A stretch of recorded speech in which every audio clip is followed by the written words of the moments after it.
ثلاث نهائيات منتظرة مشاهدينا الأعزاء، اثنين منها على الصعيد الإنجليزي، حيث سيلعب اليوم نهائي كأس الاتحاد الإنجليزي لكرة القدم بين مانشستر سيتي ومانشستر يونايتد، ثم يوم غد أيضا نهائي البلاي أوفس بين ليدز يونايتد وساوثهامبتون، ومن ثم في الأول من يونيو حيث نهائي دوري أبطال أوروبا بين بروسيا دورتموند وريال مدريد. دعوني باسمكم جميعا نرحب بمحللي بي إن سبورتس نجوم الكرة العربية، دكتور طارق الجلاهمة، كابتن محمد أبو تريكة، مساء الخير لكم. اهلا بك عبد العزيز. اهلا وسهلا عبد العزيز.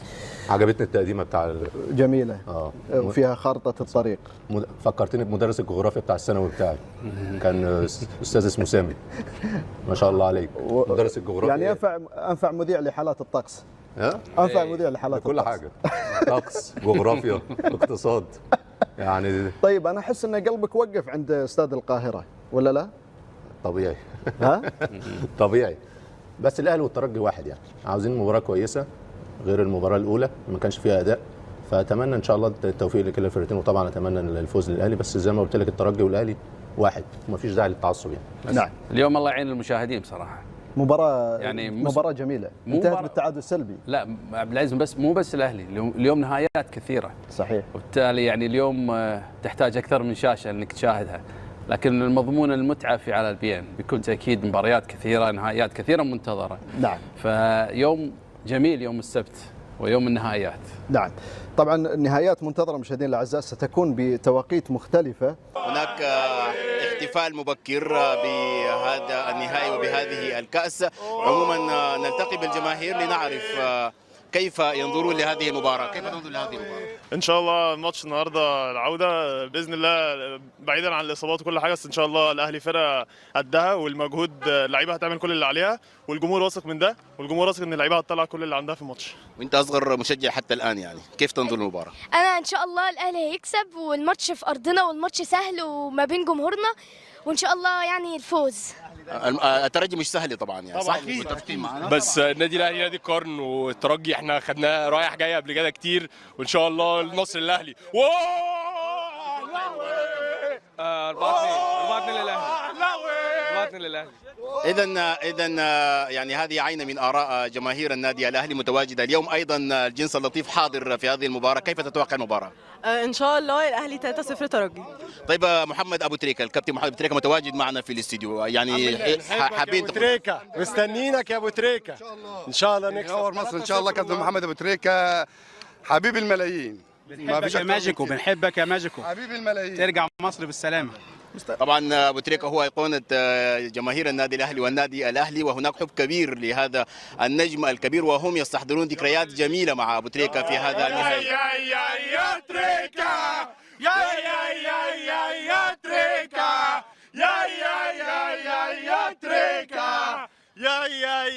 ايضا عبد العزيز، دعني اقول لك ان جماهير الترجي ايضا حاضره هنا في الملعب. هناك في الجانب الاخر كما تشاهد تتواجد جماهير الترجي في الملعب، هم في الجانب الاخر منا. طبعا نظرا للضوابط الامنيه يمنع يعني تواجد جمهور الناديين في منطقه واحده، وسنلتقي بهم ان شاء الله في يعني مقابله قادمه اثناء هذه التغطيه لنهائي دوري ابطال افريقيا. حتى الان الامور جيده، هناك تنظيم على مستوى عالي، هناك اجراءات منضبطه جدا في دخول الملعب برغم الاعداد الكبيره من الجماهير التي تتوافد حتى الان الى ملعب استاد القاهره. هناك اعداد كبيره من الجماهير تنتشر في الشوارع حول ملعب استاد القاهره، ولكن عمليه الدخول تتم بسلاسه. ايضا بالنسبه لجماهير الترجي لاحظنا ان هناك روح عاليه بين جمهوري الفريقين الكبيرين الاهلي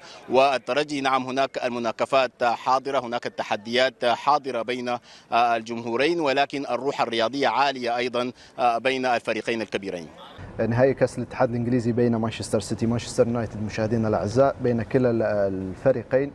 تحدثنا كابتن محمد مع دكتور طارق عن صعوبة الموسم بالنسبة لمانشستر يونايتد للقدوم إلى هذا النهائي على مستوى البريمير ليج في سلم الترتيب.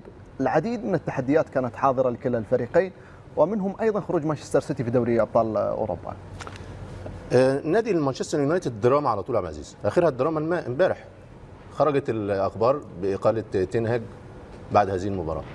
اولا الاخبار دي توحي ان الملاك الجدد والجلايزرز فيهم صراع سلطه. يعني ايه صراع سلطه؟ اولا هو المالك الجديد هو المختص بالشؤون الرياضيه وادارتها، فهو في مخيلتي هو ماشي في الطريق الصحيح. فالجلايزر الملاك القدام يروحوا راميين مع الصحافه اخبار تعكر صف المجموعه، تعكر صف الفريق. سيبك، انا معاك ان هم هيغيروا تنهاج، بس هل من المعقول قبل مباراه نهائيه تخرج اخبار باقاله المدرب قبل المباراه قبل النهائي ب 24 ساعه؟ لا، غير منطقي وغير صحي. هو صرح بان مع مانشستر يونايتد الامر طبيعي لانه يعتبر من اكبر الانديه في العالم، بس في توقيت. دكتور طارق قال لك ايه؟ بعد نهايه الموسم تكرمه وتقول له شكرا متشكرين. الان هي فرصه لانهاء موسم اليونايتد الكارثي ببطوله. اللعيبه دي عندها فرصه جيده لانهاء الموسم الكارثي اللي حلوا فيه المركز الثامن، اسوا موسم او اسوا مركز لمانشستر يونايتد. كلها ارقام قياسيه سلبيه. هناك مصالح مختلفه بالنسبه لفوز اليونايتد او فوز السيتي، بالنسبه لنيوكاسل وتشيلسي. سيبك السيتي بعيد، انا بتكلم على دلوقتي على اليونايتد، لان هو الان هو اللي في مشكله. المشكله اللي انت ممكن تنهي موسم الكارثي بتاعك بانهاء جيد ببطوله جيده، والنهائيات مختلفه. عبد العزيز هو لو فاز يذهب لليوروبا ليج. صح، هياخد الكاس ويخش اوروبا ليج. لكن لو فاز السيتي يذهب تشيلسي لليوروبا ليج ونيوكاسل للكونفرنس ليج. ماشي، دي توابع المباراه وكيفيه النتيجه. انما زي ما بقول لك اليونايتد عنده فرصه جيده انه ينهي الموسم ببطوله. النهائيات غير، يوم النهائيات غير. هنا الارقام اللي بتقول لك اسوء مواسم مانشستر يونايتد في الدوري منذ رحيل السير اليكس فيركسون. كلها ارقام سلبيه، من حيث عدد النقاط، فرق الاهداف بالسالب -1، عدد الهزائم 14 هزيمه، الترتيب الثامن.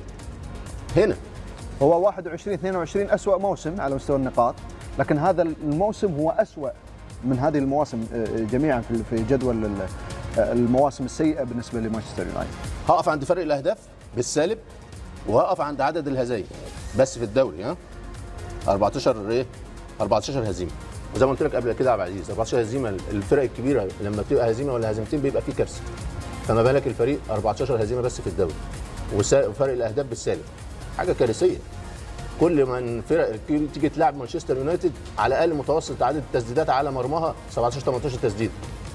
فما علينا، فالموسم الكارثي جات لك فرصه دلوقتي تنهي الموسم ببطوله. فالمباراه دي سيبك بقى من تنهاج ماشي، تنهاج قاعد، المباراه دي بتاعت اللعيبه. المباراه دي بتاعت اللعيبه، ويوم النهائيات بيبقى فيه افضليه على الورق، انما يوم النهائيات هو اليوم نفسه. هل انت مركز؟ هل حالتك الطبيعيه؟ هل انت عندك الفرص اللي انت بتتيح ليك بتستغلها؟ تتقدم؟ اخطائك قليله؟ فالحاجات دي حاجات التفاصيل اللي بتفصل النهائيات. نعم، في انتظار هذا النهائي مشاهدينا الاعزاء مع العديد من الاوامر